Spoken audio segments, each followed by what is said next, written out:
एक multi millionaire मेरे पास आए थे couple, both of them were in depression, उनकी बेटी उनके साथ थे and all of three were crying. Anxiety number भी बढ़ चुका है और दूसरा रिकग्निशन भी हो रही है और तीसरा मोस्ट इम्पॉर्टेंट है स्टिग्मा कम हो रहा है। जब आप पेशेंट्स को देखते हैं तो कॉमन क्या चीजें लग रही है, किस टाइप के डिसऑर्डर्स? ये बाई डायरेक्शनल है। ओके, ये बाई डायरेक्शनल है। Substance abuse can lead to mental illness और mental illness sometimes can lead to drug abuse. क्या क्या साइंस ऐसे हैं जो अगर किसी भी इंसान में हमें दिखे तो हमें उनको तुरंत ही एक साइकियाट्रिस्ट या एक medical expert help, I need help, please help me, या लाइक ये ग्रेटिफिकेशन कल्चर काइंड ऑफ अब है। उसके पास 10,000 लाइक्स है, मुझे 20,000 लाइक्स होनी चाहिए। Facebook, Twitter, Insta. अपने आप को आइडेंटिफाई मत करो किसी ऐसे इंसान के साथ जो आप जिसके साथ compete नहीं कर सकते हो, या कम कमेंट्स आए। And that became reason for depression. That became reason Seriously. from stress, that led to distress and that led to depression. कि अब रिसर्च हुई है कि it can damage the brain अगर excessive यूज करेंगे हम, इनका attention span कम हो जाता है and that might be the one of the reason for attention deficit hyperactivity disorder in children. इंसान मानने के लिए नहीं तैयार है कि मैं I am suffering from mental illness, इसको जी ट्यूबरकुलोसिस है, इसको जी लेप्रेसी है, उनको अलग रखते थे।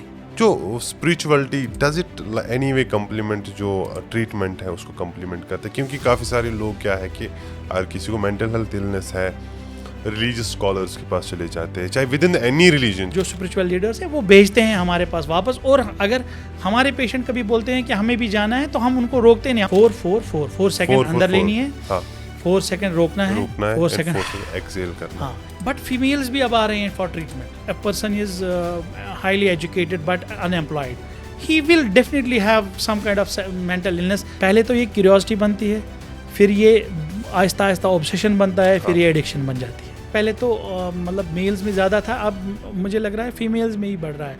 एंजाइटी डिसऑर्डर्स हम देख रहे हैं या स्ट्रेस रिलेटेड डिसऑर्डर फीमेल्स में ज़्यादा आ रहे हैं। Parents should not be authoritative. Competition बच्चों में नहीं है, कंपटीशन पेरेंट्स में है। One habit for a healthy mind.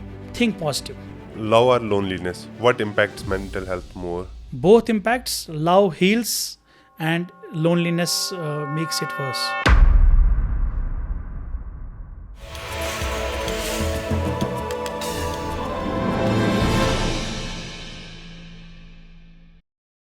मीरास podcast के और एक शिमारे में आपका खैर मकदम। आज हम एक ऐसे इशू को लेकर बात करने वाले हैं जो शायद हम सबके करीब है, लेकिन हम उसको रिकॉग्नाइज नहीं कर पाते हैं। आज हम बात करने वाले हैं मेंटल हेल्थ इशू के बारे में, और मेरे साथ एमहांस के कंसल्टेंट साइकेट्रिस्ट डॉक्टर एजाज सोहाफ है। एजाज सोहाफ साहब, आपका बहुत खैर मकदम। आज हम बहुत एक इम्पॉर्टेंट इशू को लेकर बात करने वाले हैं जो मुझे लगता है उसकी जद में शायद हर कोई कश्मीरी होगा। हर कोई कश्मीरी क्या है, दुनिया में रहने वाले मुझे लगता है मैक्सिमम लोग इस जद में हैं, लेकिन बिल्कुल समझ नहीं आता कि हमें इसके साथ वाकई कोई वाबस्तगी है। और मैं ये जानना चाहूँगा कि लाइक बीइंग इन कश्मीर, क्या डिफरेंट चैलेंज आप फेस करते हो मेंटल हेल्थ इशू को लेकर? हाँ, अस्सलाम वालेकुम वरहमतुल्लाहि वबरकातुहू। थैंक यू सो मच आप मुझे इस पॉडकास्ट में बुलाने के लिए। मेंटल हेल्थ इशू इस वक्त न कि कश्मीर में बल्कि पूरी दुनिया में एक बहुत बड़ा इशू बन गया है, क्योंकि आजकल जो न्यू जनरेशन है, जो हमारी जो ये जो रोज़मर्रा की ज़िंदगी जो फास्ट हो गई है, उसकी वजह से मेंटल हेल्थ इश्यूज़ बहुत बढ़ गए हैं।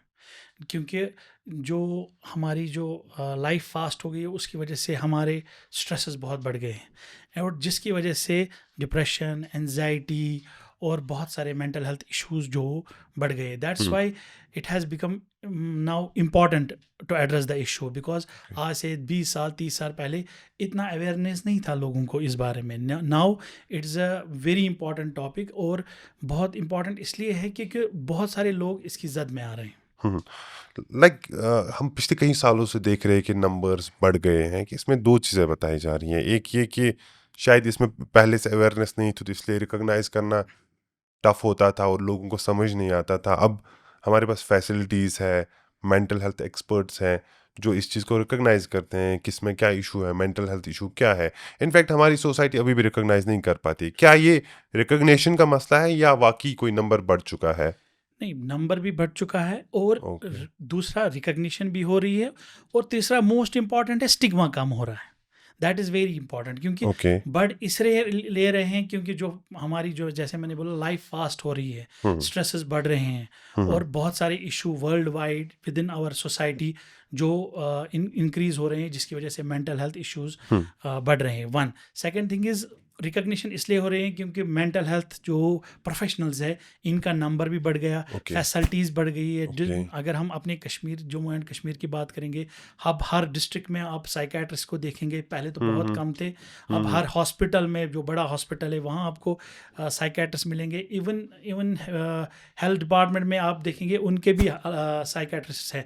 सो दैट मीन्स जब लोग जाते हैं तो उनको अच्छी जो वहाँ के फिजिशियंस है, सर्जन्स है, वो हाँ उनको रेफर करते हैं प्रॉपर ये साइकेट्रिस्ट के पास। तो हाँ इसकी वजह से वो रिकग्निशन भी बढ़ गई है। बट ओके अब जब हमने ज्वाइन किया था as a PG in psychiatry, तब हम देखते थे कि बहुत ज़्यादा स्टिग्मा था हाँ एज कम्पेयर टू जो अब है।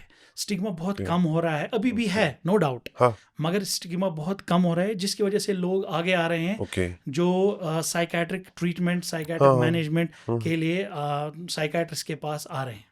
ओके ओके जो कॉमन क्या डिसऑर्डर्स आप फेस कर रहे हैं जब आप पेशेंट्स को देखते हैं तो कॉमन क्या चीज़ें लग रही किस टाइप के डिसऑर्डर्स मेजरली है बहुत जो हमने मेरी एक्सपीरियंस है, या जो हमने यहाँ पर दूसरे जो हमारे सीनियर्स के पास, सो डिप्रेशन एक one of the most common psychiatric illness जो यहाँ ओके है। एंजाइटी डिसऑर्डर, जिसमें जनरलाइज ओके एंजाइटी डिसऑर्डर है, पैनिक डिसऑर्डर्स है। उसके बाद हम बहुत सारे पेशेंट्स हमने स्किज़ोफ्रेनिया के भी देखे हैं, बहुत सारे पेशेंट्स हम देखते हैं जो बाइपोलर अफेक्टिव डिसऑर्डर के हैं, और कुछ ऐसे जैसे यंग फीमेल्स में हम देखते हैं उनमें पैनिक डिसऑर्डर्स होते हैं, स्ट्रेस रिलेटेड इश्यूज, उनमें बहुत सारे एक्यूट स्ट्रेस रिएक्शंस है। जैसे कोई यंग फीमेल, कोई यंग मेल स्कूल में पास आउट हो गया तो उसको मार्क्स कम आ गए, तो उसकी वजह से उनमें स्ट्रेस रिलेटेड इश्यूज हो गए। और जो हमने इन सालों में जो हमने बढ़ते हुए देखा, that was drug addiction, okay जो substance abuse, that was going upwards. लेकिन उसमें भी हमने ये देखा कि नाउ जो फैसिलिटीज़ है ऑल ओवर स्टेट में बोल रहा हाँ हूँ, हाँ जो कश्मीर, जम्मू एंड कश्मीर की जम्मू बात कर रहा कश्मीर हूँ, ऑल ओवर स्टेट हर डिस्ट्रिक्ट में अब फैसिलिटीज़ है फॉर टू कर्ब सब्सटेंस हाँ एब्यूज़। तो वो इंक्रीज़ हो रहा है, इंक्रीज़ हुआ भी है, लेकिन उसमें बहुत सारे पेशेंट्स हमने देखे जो they come forward for the treatment, और बहुत सारे पेशेंट्स जो ट्रीटमेंट ले रहे हैं, और उनमें से बहुत सारे पेशेंट्स को जो मेंटेन है अभी हमारे ट्रीटमेंट पे ड्रग एब्यूज़ के, and that is a very positive thing for हाँ अस। और इसमें ड्रग अब्यूज और मेंटल हेल्थ इसका कोई रिलेशन है आपस में क्या 100% drug abuse is a one of the disorder in mental illness. Okay ये सब्सटेंस एब्यूज़ ये एक पार्ट है मेंटल, जिस तरह से हाँ डिप्रेशन है उसी तरह लाइक कि सब्सटेंस कोई एब्यूज़ है। अगर किसी की मेंटल हेल्थ इलनेस है तो वो उस वजह से सब्सटेंस अब्यूज करता है क्या ये bi is it like directional that है, ओके ये बाई डायरेक्शनल है।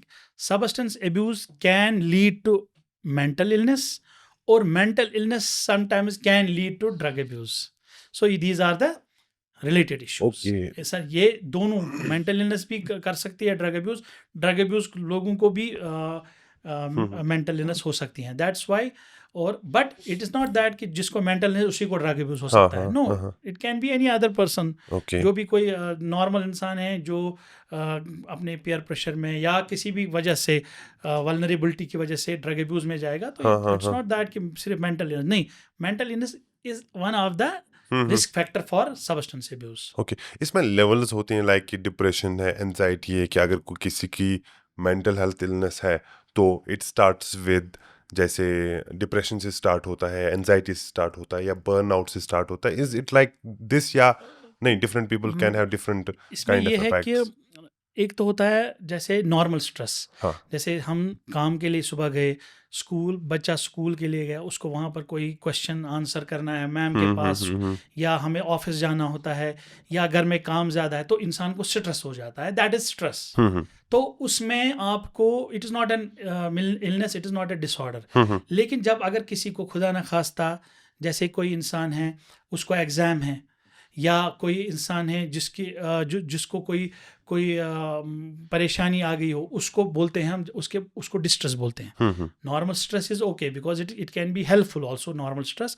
लेकिन जब ये स्ट्रेस ज़्यादा बढ़ जाता है तो ये डिस्ट्रेस बन जाता है। Okay, still it is not a mental health disorder. हाँ, तो इसको हम काउंसलिंग के तरीके से, इसको हम जैसे अगर साइकोलॉजिस्ट के पास जाएंगे या अगर हम खुद भी लाइफस्टाइल मॉडिफिकेशन करेंगे तो ये ठीक हो सकता है। ओके, देन अगर हम जैसे किसी की फैमिली मेम्बर की डेथ हो गई, हाँ, या किसी को डॉक्टर ने बोला जी आपके पेरेंट को या आपको जी ये फलाना डिजीज़ है, तो ये फिर बन जाती है मेंटल हेल्थ प्रॉब्लम। तो ये मतलब जो ये ट्रायंगल जैसा है, ट्रायंगल में ऊपर चला जाता है। हाँ, तो इसको डॉक्टर के पास जाना पड़ता है ज़रूर, या साइकोलॉजिस्ट के पास या साइकेट्रिस्ट के पास। लेकिन अगर इंसान को ये चीज़, इसमें कोई फ़र्क नहीं आएगा विद काउंसलिंग या अगर टॉक थेरेपी से, तो ये चीज़ें फिर बन जाती है मेंटल हेल्थ डिसऑर्डर्स, ओके, जिसको हम डिप्रेशन बोलते हैं या ओके, एंजाइटी डिसऑर्डर्स बोलते हैं या स्किज़ोफ्रेनिया बोलते हैं। So it starts from the stress. Hmm. और जनरेशन शिफ्ट भी है क्या, लाइक कि डिफरेंट जनरेशन्स में जो डिफरेंट रीजंस है या डिफरेंट काइंड ऑफ इंटेंसिटी है, ऐसा है क्या? बहुत बहुत फ़र्क है। जैसे जो ओल्डर पेशेंट्स है, एल्डरली हमारे, उनमें अलग किस्म के स्ट्रेसर्स होते हैं। यू सी उनमें डिफरेंट पैटर्न्स, राइट? 100% उनमें कोप अप अलग होते हैं, उनमें Okay. जो कोपिंग पैटर्न्स है वो डिफरेंट होते Okay. हैं। देन मिलेनियल्स जैसे हमारी जनरेशन है, उनमें डिफरेंट होते हैं। Then now comes the Gen Gen Zs. Zs, उनमें डिफरेंट होते हैं। They Okay. Are different because उनमें स्ट्रेसर्स भी डिफरेंट होते हैं, हाँ, but they sometimes they present with more aggressive और sometimes in a different way, okay. But उनमें भी वो चीज़ें पाई जाती हैं। So, like, do you have any case study जो आपको सबसे शॉक कर बैठी कि this should not have happened या this is something very rare कि आपने पहले कभी नहीं देखा था? It's not rare. What affect me first in my first year, मैं आपको बताऊंगा कि मेरे As a पास practitioner, as a practitioner in Okay. My as a psychiatry, I was a PG student, post graduate Okay. Student that time. जो मेरे पहले patient मेरे पास आए, ही वाज एल्डरली, वो एक बुजुर्ग थे, उनको डिप्रेशन था। उनको मैंने कुछ ट्रीटमेंट्स उस वक्त स्टार्ट किया। एक tablet that cost is around 80 rupees strip थी उस वक्त। तो मैंने उनको 2 हफ्ते बाद बुलाया, और 2 हफ्ते बाद वो जब आए मेरे पास, तो ही वॉज़ वेरी हैप्पी कि मैं बहुत, मतलब आज मुझे बहुत फ़र्क है। और ये एक डॉक्टर के लिए, एक पोस्ट ग्रेजुएट के लिए एक बहुत बड़ी बात होती है कि जब उसको पेशेंट बोलता है कि मैं आपकी shows दवाई improvement, से, हाँ, मैं आपकी दवाई से ठीक हो गया। Okay. And I was so happy that day कि मैं घर गया। सो आई वॉज, मतलब I talk to my parents, वो Okay. कि आई एम हैप्पी टुडे। एक पेशेंट ने मुझे मतलब बहुत प्रेज़ किया कि आपकी वजह से मैं ठीक हो गया। देन मैंने उनको फॉलोअप के लिए बुलाया आफ्टर 3 वीक्स। 3 वीक्स के बाद जब वो आ रहे हैं, तो उनको फिर से डिप्रेशन हुआ। तो मैंने उनको पूछा कि आप तो पिछले जब आए थे 3 हफ्ते, you were you are okay. Okay, तो ऐसा क्या हुआ? तो उनने बोला कि मैंने जी दवाई बंद कर दी। अच्छा, तो देन आई एनक्वायर्ड अबाउट कि रीज़न क्या था, दवाई क्यों बंद की थी। उनके 3 बेटे थे, हाँ, तो और अच्छे पोस्ट पे थे तीनों बेटे, अच्छा कमाते थे, बट उन्होंने उनको अबंडन किया था। उन्होंने वो, उनमें से एक तो जो एक मतलब वो that was related to medical professional only, लेकिन उनके लिए उनके पास टाइम नहीं था या पैसे नहीं थे दवाई के लिए। तो उन्हें बोला कि उन्हें मेरे लिए दवाई नहीं लाई। तो I was that time I was very shocked कि नो, साइकेट्री सिर्फ एक मेडिकल प्रोफेशन नहीं है, इट इज़ समथिंग, ये एक सोशल प्रॉब्लम भी सॉल्व कर सकती है। yes. ये बिकॉज ये स्पिरिचुअलिटी भी के साथ इसको अपने साथ ला सकती है। So that was one. And recently what I saw, एक मल्टी मिलियनियर मेरे पास आए थे couple, both of them were in depression, उनकी बेटी उनके साथ थे, and all of 3 were crying. तो मैंने उनको बोला क्या बात है, आप क्यों रो रहे हो, ऐसा क्या है? बिकॉज दे वर, जो कपल था एल्डरली, वो डिप्रेशन में थे, उनके So depressive they were crying symptoms थे, because of depression. बहुत बहुत डिप्रेशन में थे, स्ट्रेस था उनको। फिर मैंने इंक्वायर किया, उनके 2 बेटे थे जो बिजनेस कर रहे थे, तो उनने वो अपनी प्रॉपर्टी डिवाइड की थी उन दोनों के बीच में। उसके बाद उन दोनों ने उनको अबंडन किया था। तो उनने बोला था कि जो वो मेल थे उनके, उसने मुझे बोला कि I was living as a prince, as a king for my whole life, लेकिन presently since 6 months I am living in an annexe. So that was very shocking, जो abandonment है to the elderly parents. और see, in this case, multi-millionaire उसको abandon किया and he got into depression. True. तो ये society एक ऐसी सच्चाई को मुझे लगता है हमारे सामने लेके आता है जो जिसको बहुत अवॉइड करना चाहिए था, जिसको हमें करेक्ट करने की ज़रूरत है। I think there comes the role of जो हमारे सिविल सोसाइटीज़ है, हमारे रिलीजियस लीडर्स हैं, उनका भी एक फेथ बड़ा अहम रोल 100% रहता है। This is my understanding, am I बहुत राइट? बहुत इम्पोर्टेंट, बहुत इम्पोर्टेंट।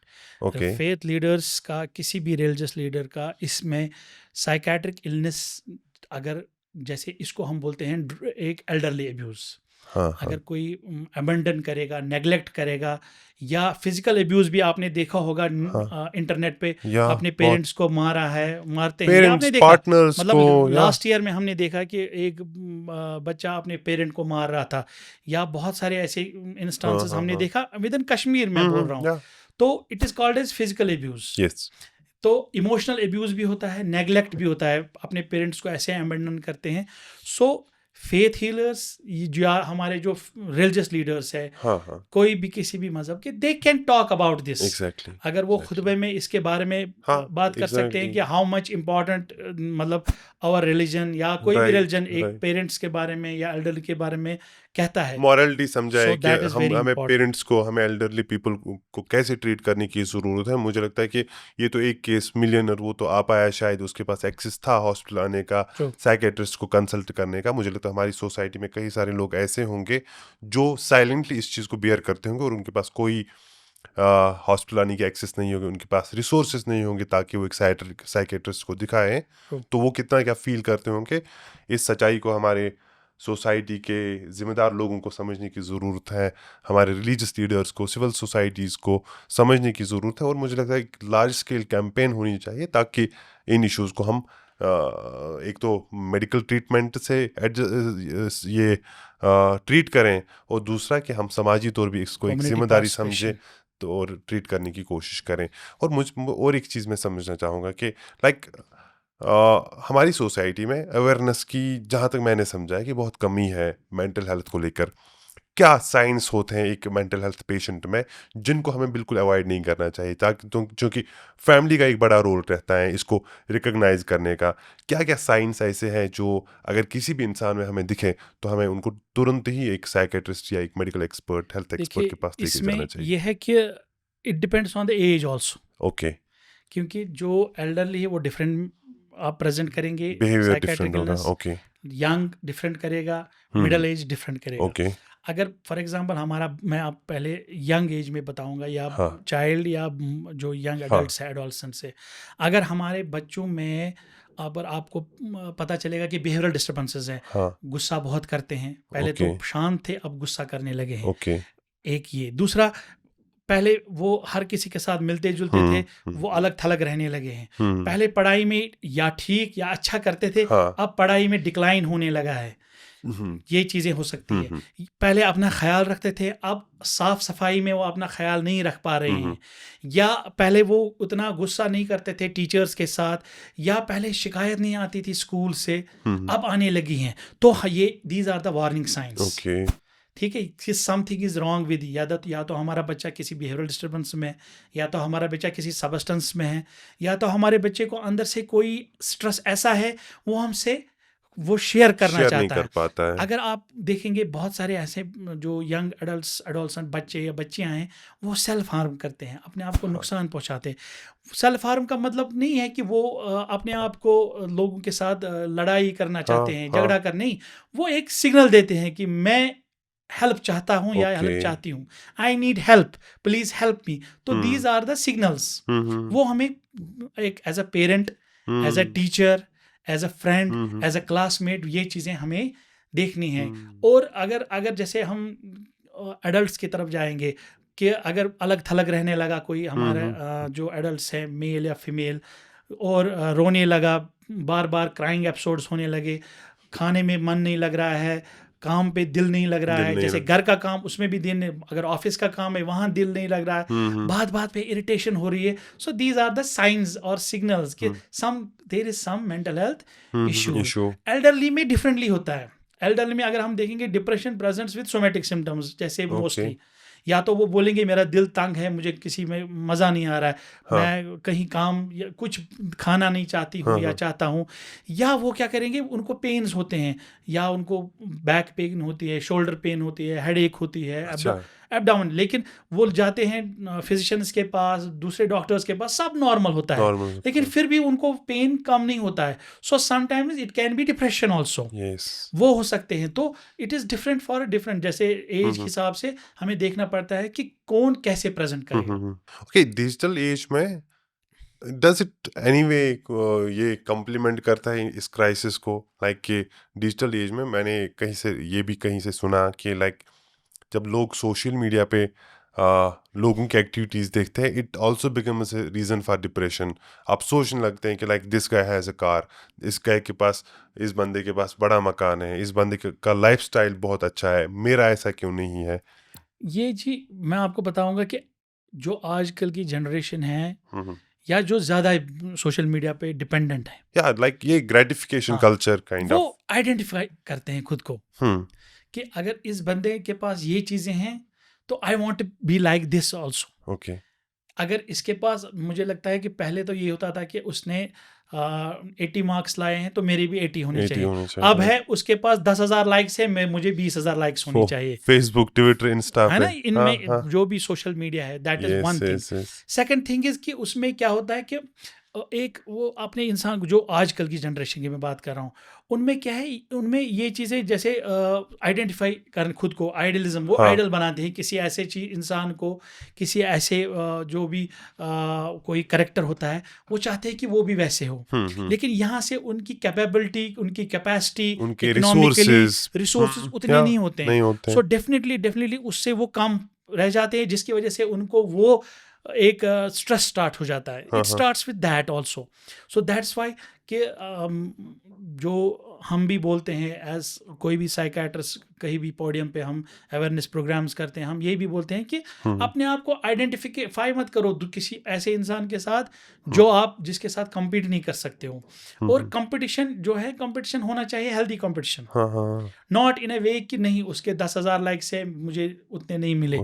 उसकी वजह से इंसान को स्ट्रेस. आप बहुत सारे हमने ऐसे जो हमारे पास आए, जो मोस्टली फीमेल्स पेशेंट हमने देखे, जो दे लैंडेड इनटू डिप्रेशन बिकॉज उन्होंने पोस्ट किए थे अपने कुछ जो वीडियोस या अपने कुछ जो उनकी इमेज थी जिसपे उनको गलत कमेंट्स आए या कम कमेंट्स आए, and that become reason for depression. that became reason Seriously. from stress, that led to distress and that led to depression.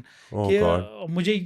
मुझ में ही कुछ कमी है, क्योंकि फिर वो इंसान को ये लगता है कि इसमें मेरी ही कुछ कमी है. So this must be among the जो नई जनरेशन है जो सोशल मीडिया का ज्यादा यूज करते हैं, ये उनमें है. तो क्या करना चाहिए? ये तो एक बड़ा क्राइसिस बनता जा रहा है. फिर सी अब सब लोग सोशल मीडिया का यूज करते हैं, कंटेंट क्रिएशन में काफी सारे लोग चले गए हैं.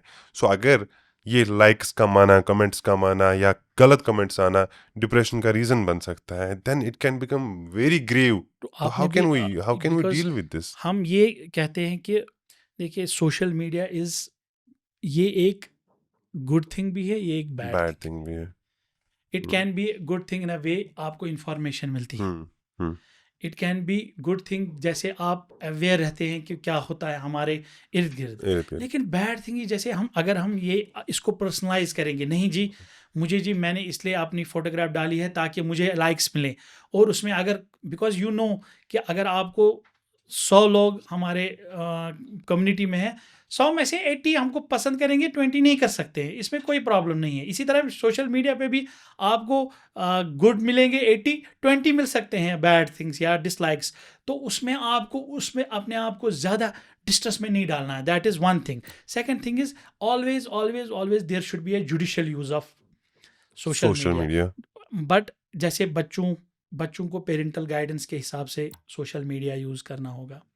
और इसी तरह से अगर जो एडल्सेंट है या एडल्ट्स है, उनको पहले से ही ये अपने आप को प्रिपेयर करना होगा. उसमें कभी you will get negative comments also, so that they should be prepared for that also. Okay, I was never in like support of banning social media for these adolescents वगैरह, क्योंकि कई सारे मुल्क, ऑस्ट्रेलिया वगैरह जैसे मुल्क, उन्होंने सोशल मीडिया जो है छोटे बच्चों के लिए बैन कर दिया.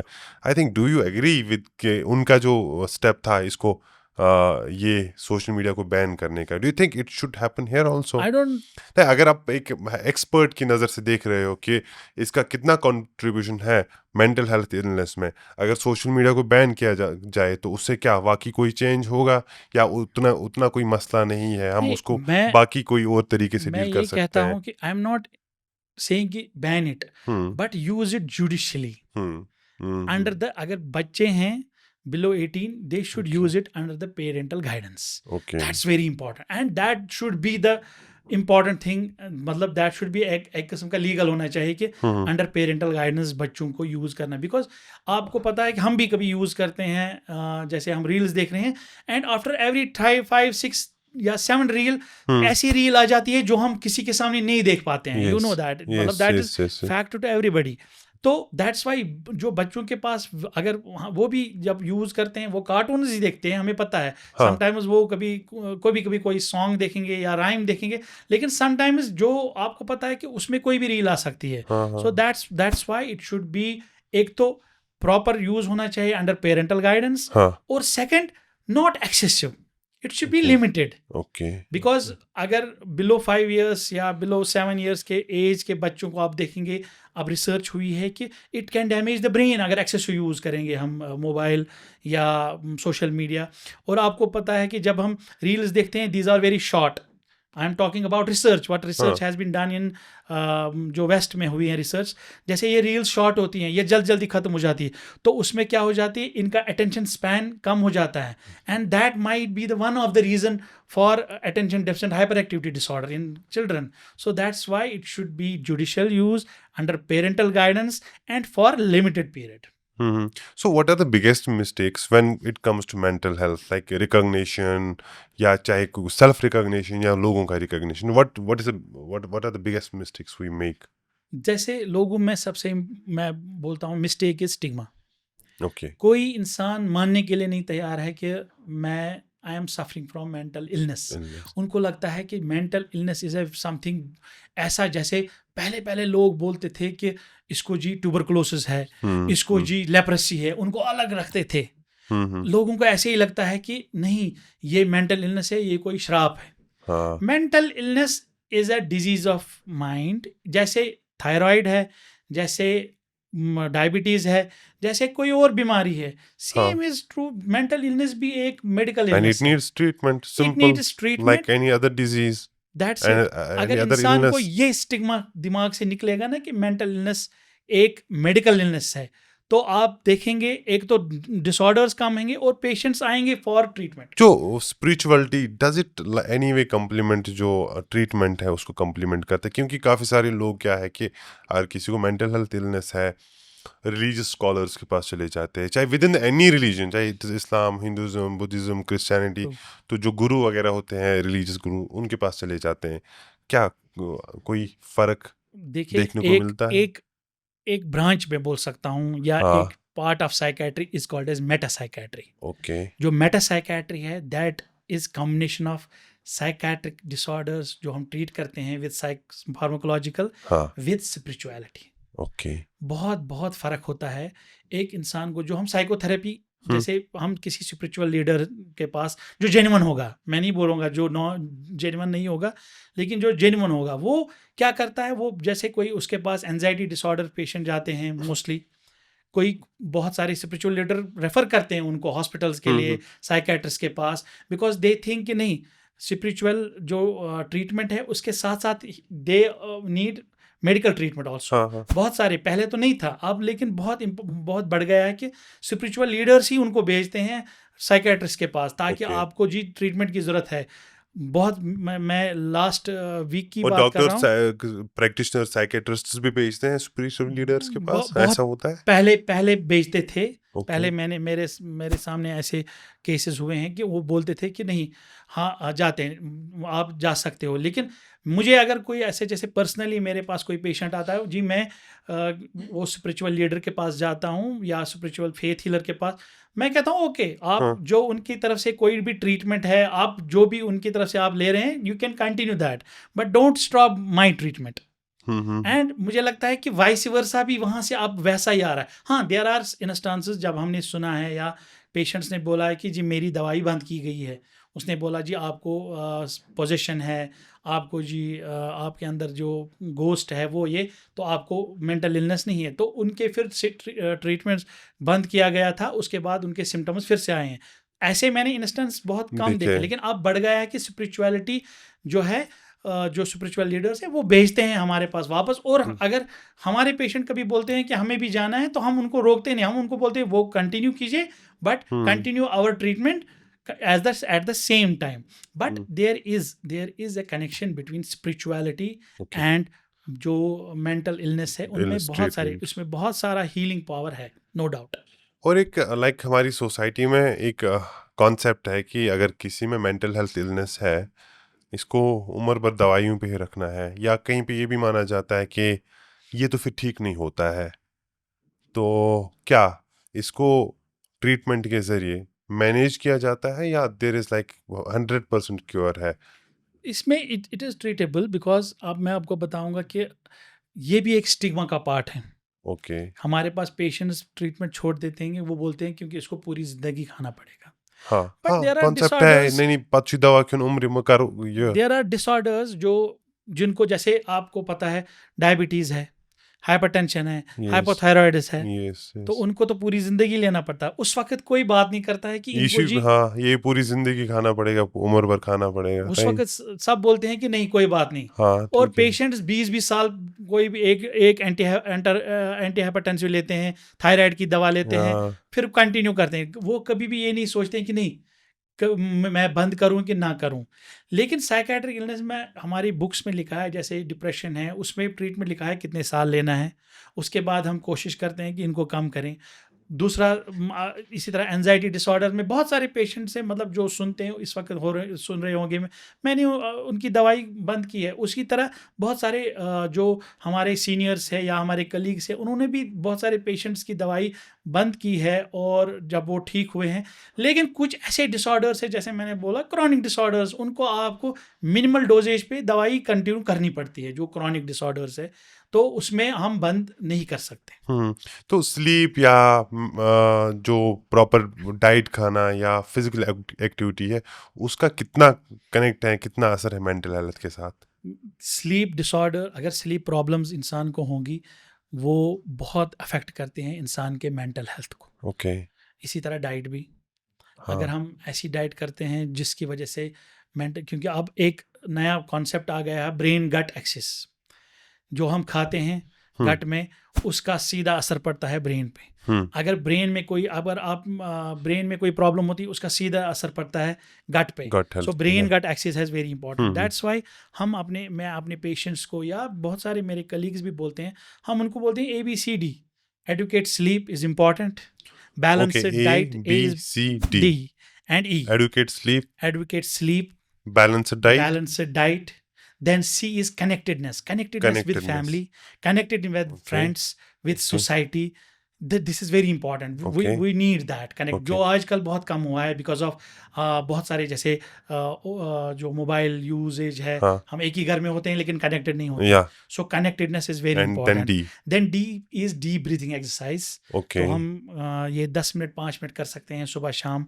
4 Okay. सेकंड हमें अंदर लेना है, सांस रुकनी है 4 सेकंड, फिर वापस एक्सेल करना है 4 second. So then it is 4-4-3 यार, व्हाट? 4 सेकंड 4-4-4 अंदर लेनी है, हाँ, 4 सेकंड रोकना है, रोकना है 4 एंड सेकंड 4 एक्सेल करना हाँ। है। ये हमें सुबह 10-5 मिनट करना है, शाम को 5। It's not this that is much. Helpful for mental health, It is helpful for mental health, it is Physical. helpful for physical health, it is helpful for your cardiovascular health also. Okay. And E is exercise. और what is your message for youth of Kashmir?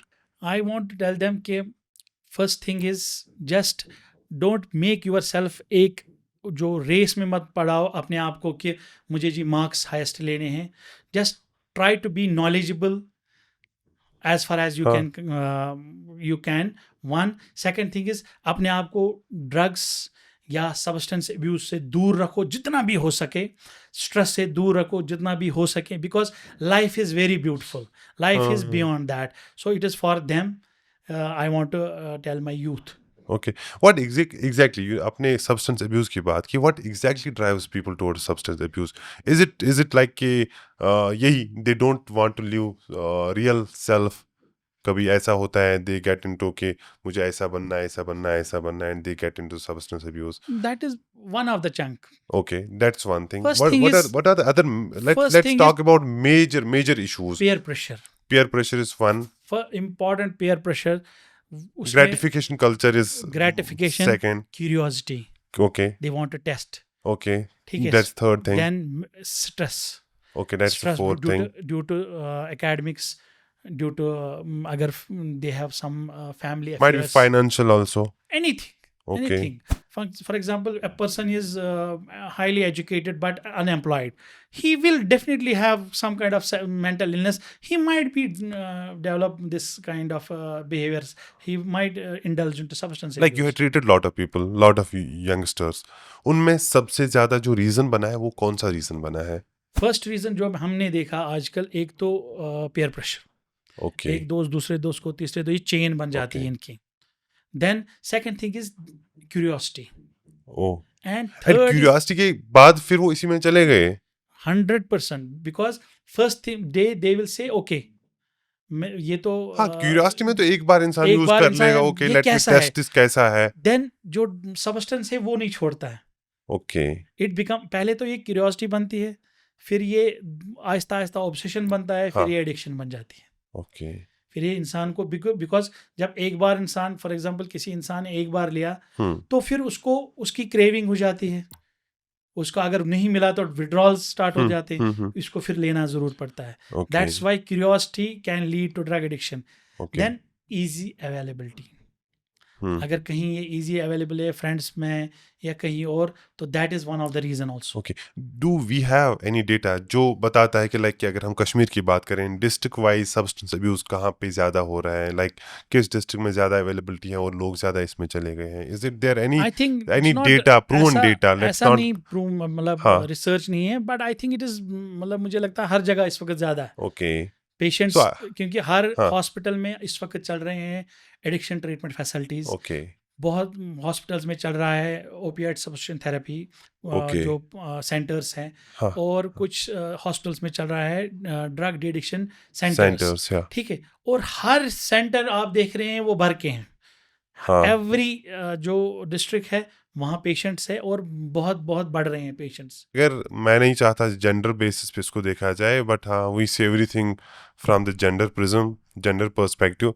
यहाँ पर भी अगर हम substance abuse को लेकर बात करें या मेंटल हेल्थ को लेकर बात करें, is there any data like या any observation you have seen कि किस वाले जेंडर में ये ज़्यादा सब्सटेंस अब्यूज है और किस वाले जेंडर में मेंटल हेल्थ इशू ज़्यादा है? अभी इस वक्त भी, पहले भी मेल्स में ज़्यादा पाया जाता था, लेकिन अब हम देख रहे हैं मेल्स में females- सब्सटेंस अब्यूज सब्सटेंस, हाँ, ड्रग अब्यूज की बात कर रहा हूँ. बट फीमेल्स भी अब आ रहे हैं for treatment. Okay. So they develop, मतलब दिस काइंड ऑफ, वो भी, उनमें भी आप क्यूरियोसिटी या पेयर प्रेशर की वजह से. I had one case, female patient, she went for some studies. तो वहाँ पर उसको वो, जैसे दूसरे स्टेट से आए थे, तो हाँ. वो वहाँ पर उसको वो उसकी उस चीज़ की लत लग गई थी. Now by the grace of almighty Allah, now she is on treatment, she is doing well. So females are also now getting, because उनमें भी स्ट्रेस उतना ही बढ़ रहा है. पहले तो मतलब मेल्स में ज़्यादा था, अब मुझे लग रहा है फीमेल्स में ही बढ़ रहा है.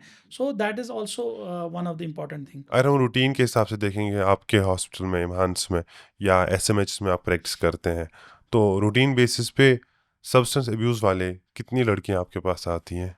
मतलब बहुत सारी, लेकिन अब वो जाते हैं मोस्टली जैसे अपने अपने डिस्ट्रिक्ट्स में, क्योंकि हाँ. Because they want be, it's a very confidential. हाँ हाँ, राइट. लेकिन बहुत बहुत जो पहले आती थी उसमें अब इंक्रीज होने लगा है. ओके. जो एज कम्पेयर, बट अभी भी मेल्स ज़्यादा है. मेंटल हेल्थ इश्यूज को भी लेकर क्या डिवीजन है, क्या नंबर है? लाइक मेल्स में ज्यादा है, फीमेल्स में इट ज्यादा है? Depends upon the disorder. Okay. जैसे मैंने बोला सब्सटेंस अब्यूज मेल्स में अभी ज़्यादा है. हाँ. इसी तरह एंजाइटी डिसऑर्डर्स हम देख रहे हैं, या स्ट्रेस रिलेटेड डिसऑर्डर हाँ. फीमेल्स में ज़्यादा आ रहे हैं. ओके. या एडजस्टमेंट इश्यूज, जैसे कोई फीमेल्स मोस्टली मैरिज जो एज के फीमेल्स है, हाँ. उनमें कुछ इश्यूज होते हैं घर पे. इन लॉज के साथ, तो Okay. वो एडजस्टमेंट डिसऑर्डर्स या उस हिसाब से डिप्रेशन उनमें ज़्यादा पाया जाता है। तो ये डिपेंड है on the basis of disorder, not कि जनरलाइज्ड।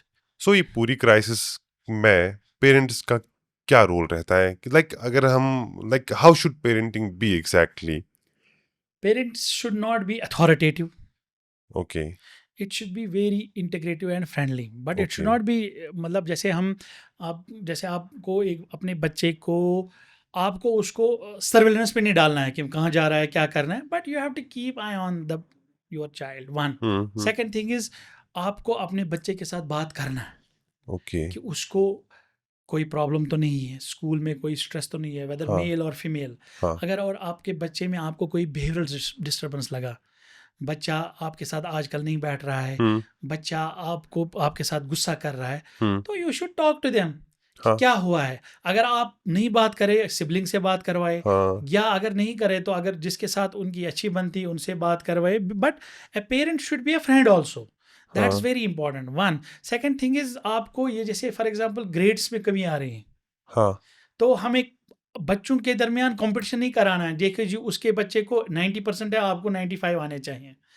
उसके बच्चे को 100% है, आपको कम से कम उससे 1% 2% ज़्यादा ही आना ज़्यादा चाहिए। आने चाहिए। That should not be the case, okay because आजकल हम क्या देख रहे हैं, कंपटीशन बच्चों में नहीं है, कंपटीशन पेरेंट्स में है।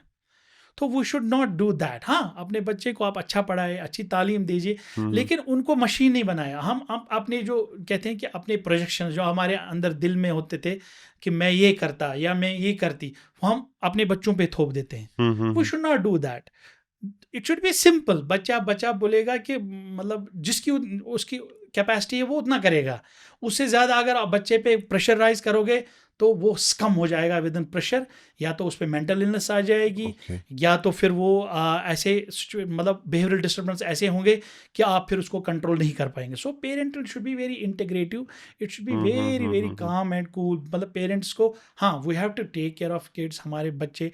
मैंने कहा है पहले ही कि देयर शुड बी पेरेंटिंग होनी चाहिए। हमको देखना है कि हमारे बच्चे कहाँ जा रहे हैं, मगर हाँ हमको एज अ सर्वेलेंस कैमरा नहीं लगना है कि नहीं उनको बाहर अगर कदम रखेंगे क्यों जा रहे हैं, but we have to keep eye on them, but that is one thing. Second thing is we have to tell them कि नहीं, जो आपको अच्छा लगता है, जिस तरह से आप पढ़ना चाहते हो पढ़ो, पढ़ो compete yourself जहाँ आप करना चाहते हो, लेकिन अपनी चीज़ें उन पे नहीं थोपना है, अपना कंपटीशन उन पे नहीं थोपना। और सबसे इम्पॉर्टेंट, हमको बच्चों को कंपैरिजन नहीं करना है। जिस बच्चे के दरमियान भी कंपैरिजन, उस बच्चे ने अच्छे मार्क्स लाया, वो बच्चा आपसे बेहतर है, तो ये बच्चा आगे चलकर आपका अच्छा नहीं होगा, ये बिगड़ जाएगा। This is what we have seen. Let's have a rapid fire round now. See, one word to describe today's generation: over informed, therapy or self healing, both. overthinking or emotional numbness, which is the most dangerous, emotional numbness is dangerous, social media helpful or harmful, both. anxiety or depression, which is the most common today, anxiety disorders, medicine or counseling, what works better, both. one biggest mental health myth. That mental health illnesses, they are because of some they are not medical illnesses, they are something else. So that is a myth, because we know now, science has revealed that mental health illnesses are medical illnesses. Introverts or extroverts, who struggles more? Definitely introverts. Sleep or productivity, what should people prioritize? Adequate sleep, and then if a person is having adequate sleep, then productivity will definitely come. One habit for a healthy mind. Think positive. Love or loneliness, what impacts mental health more? Both impacts. Love heals and loneliness makes it worse. Silence or expression, what heals better? Expression. Spirituality or science in healing? Both. One word for inner peace. It is helpful. Your message to Gen Z in one line. Love yourself. Thank you so much for talking to us. Doctor Ejaz साहब हमारे साथ बात कर रहे थे, mental health को लेकर पूरी तरह से जानकारी दी, समझाया कि क्या मिथ्स है, किन मिथ्स को हमें अवॉइड करना चाहिए, और ही ऑल्सो सेड कि लाइक मेंटल हेल्थ ट्रीटेबल है। जो हम समझते हैं कि शायद ये एक ऐसी बीमारी है जिसके बारे में ना हमें बात करनी चाहिए, या ये एक ऐसी बीमारी है जो शायद कभी ठीक नहीं होगी, बल्कि ये भी बाकी इलनेसेस की तरह एक इलनेस है जिसका इलाज हो सकता है। और इसमें सोसाइटी का एक अहम रोल रहता है, फैमिली का एक अहम रोल रहता है कि वो इस इलनेस को रिकॉग्नाइज करे और इसके लिए भी वैसे ही ट्रीटमेंट बच्चे को दे, या अगर खुद उसमें शामिल है खुद को ट्रीटमेंट करवाए जैसे हम बाकी बीमारियों के लिए ट्रीटमेंट कराते हैं। मुझे उम्मीद है कि आपको ये कन्वर्सेशन अच्छी लगी होगी, और उम्मीद करेंगे कि हम अगली बार फिर से डॉक्टर साहब के साथ बैठ के फिर से किसी इशू को लेकर बात करेंगे और आप तक ज़रूर पहुँचाएंगे। अल्लाह हाफिज़।